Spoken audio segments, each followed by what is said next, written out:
আত্মবিশ্বাসী বাংলায় বিজেপি সরকার প্রতিষ্ঠিত হচ্ছে, মমতা হারছে, 50-এর নিচে নেমে যাবে তৃণমূলকে ভোট দেবে কেন মানুষ? মমতাকে তৃণমূলকে ভোট দেবে কেন মানুষ? কি করেছে ও গত 15 বছরে? আমি 200% আত্মবিশ্বাসী।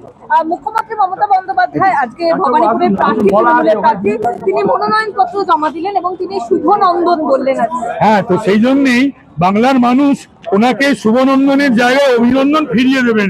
26 তারিখে অভিনন্দন ফিরিয়ে দেবেন এবং 4 মে এসব ভুলভাল বলা যেটা মমতার, সেটাকে মানুষ ঠিক করে দেবে। শুভনন্দন আবার কোন?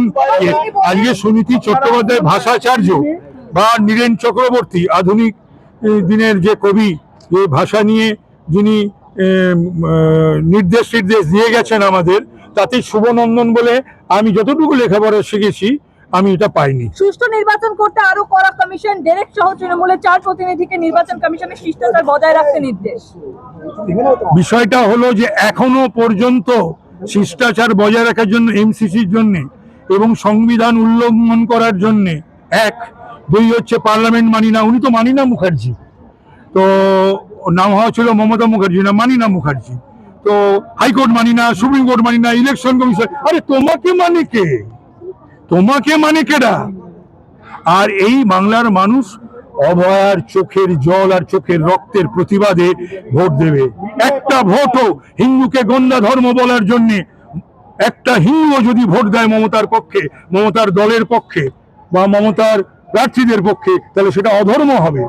ও দুধ গাছের দুধ খাক, হিন্দুরা ঐক্যবদ্ধ হোক, হিন্দুরা একত্রিত হোক এবং পশ্চিম বাংলাটাকে পাকিস্তান এবং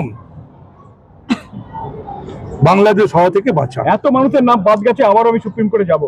ও জান না সুপ্রিম কোর্টে, এবার সুপ্রিম কোর্টে গেলে বোধহয় বার করে দেবে, এবার আর বোধহয় শুনবে না। প্রথমবার অনেক কাণ্ড কারখানা করে শুনেছে, অনেকবার থামানোর চেষ্টা করেছে সিজিআই, এবার সুপ্রিম কোর্টে গেলে বার করে দেবে ওকে, কারণ খুবই রেগে আছে। হাইকোর্ট এবং সুপ্রিম কোর্ট এই রাজ্য সরকারের ওপর, মমতার ওপর আর তৃণমূলের ওপর যার পর নাই রেগে আছে। এখানে সবকিছু সীমা থাকে তো, আর কোথাও হচ্ছে না ভারতবর্ষে, যা হচ্ছে এই বাংলায়। দাদা একবার লাস্ট হিন্দি মে বল দিজিয়ে, একটু ঘুমটা সরাও,